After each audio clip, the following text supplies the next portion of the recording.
శ్రీ శ్రీ ఆచార్య ప్రబోధానంద యోగీశ్వరులకు జగద్గురు అయిన శ్రీకృష్ణ పరమాత్మకు నమస్కరించుకుంటూ త్రైత సిద్ధాంత భగవద్గీతలోని పురుషోత్తమ ప్రాప్తి యోగము అనే అధ్యాయంలో 11వ శ్లోకము గురించి తెలుసుకుందాము.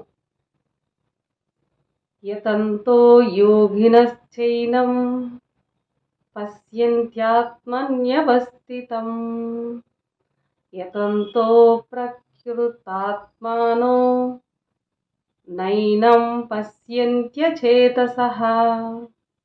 ఈ శ్లోకము ఆత్మ గురించి తెలియచేశారు. భావము: ప్రయత్నము చేయు యోగులు దేహముందున్న ఆత్మను చూడగలరు.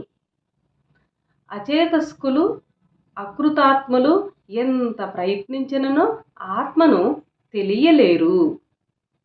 వివరము: 3 ఆత్మలు దేహములో కలవు.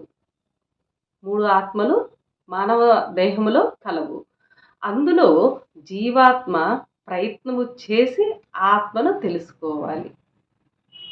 దానినే ఆధ్యాత్మికము అంటారు. ఆత్మను తెలుసుకోవటమునే ఆధ్యాత్మికము అంటారు.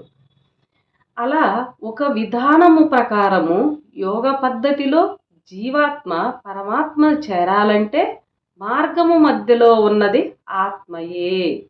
జీవాత్మ పరమాత్మను చేరాలంటే మార్గ మధ్యములో ఉన్నది ఆత్మయే. కనుక ఆత్మను తెలియని వారు పరమాత్మను తెలియలేరు. కనుక ఎంతోమంది బ్రహ్మయోగులు ప్రయత్నము చేసి తమ శరీరములో ఉన్న ఆత్మను తెలుసుకోగలుగుచున్నారు.